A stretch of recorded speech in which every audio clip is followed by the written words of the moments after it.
റഹ്മാനായ റബ്ബിനോട് പറഞ്ഞോളൂ. ആരെങ്കിലും പറയുന്ന രൂപത്തിലുള്ള പ്രാർത്ഥനകൾ കേട്ട് ആമീൻ പറയുന്നതിനേക്കാളും അപ്പുറം അവരവരുടെ മനസ്സ് തട്ടിക്കൊണ്ട് നിങ്ങൾക്കറിയാവുന്ന ഭാഷയിൽ നിങ്ങളുടെ കാര്യം പറയൂ. ഒറ്റക്കിരുന്നു കൊണ്ട് പറയൂ, കണ്ണുനീരൊഴുക്കിക്കൊണ്ട് പറയൂ. ആരും നിങ്ങളെ ശ്രദ്ധിക്കാനില്ല.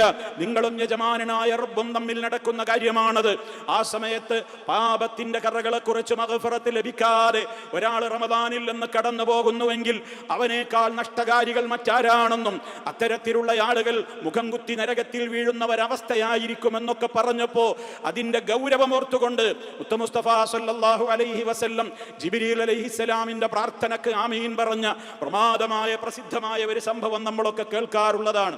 അതുകൊണ്ട് തന്നെ സഹോദരങ്ങളെ, വളരെ ഗൗരവത്തോടെ ഈ രാത്രിയെ ഹയാത്താക്കുവാനും ഈ രാവ് നഷ്ടപ്പെടാതിരിക്കുവാനും, അതേപോലെ തന്നെ സോഷ്യൽ മീഡിയകൾ നമ്മുടെ സമയങ്ങൾ കവരും. അതിലേക്ക് പോയാൽ, അതേപോലെ തന്നെ തെറ്റായ കാര്യങ്ങളിലേക്ക് പോയാൽ, തെറ്റായ സംസാരങ്ങളിലേക്ക് പോയാൽ അതൊക്കെ നമ്മുടേതായ നന്മകളെ നഷ്ടപ്പെടുത്തി കളയുമെന്ന് മനസ്സിലാക്കിക്കൊണ്ട് എൻ്റെ മുമ്പിൽ ഒരുപക്ഷെ എൻ്റെ ജീവിതത്തിൽ എനിക്കിനി കിട്ടാനില്ലാത്ത ഒരു റമദാനായിരിക്കാമെന്ന മനസ്സിൻ്റെ അകത്ത് നല്ലോണം അത് മനസ്സിനെ പഠിപ്പിച്ച് ആവുന്ന വിധത്തിലൊക്കെ ഏതൊക്കെ നന്മകളാണോ നമുക്ക് ചെയ്യാനാവുക ആ ചെയ്യാനാകുന്ന കാര്യങ്ങൾ വളരെ ഗൗരവത്തോടുകൂടെ ചെയ്തുകൊണ്ട് ഈ ദിവസത്തെ ഹയാത്താക്കുവാൻ, ഇനി വരാനുള്ള ദിനരാത്രങ്ങളെ ഹയാത്താക്കുവാൻ നാം ഓരോരുത്തരും പരിശ്രമിക്കുക.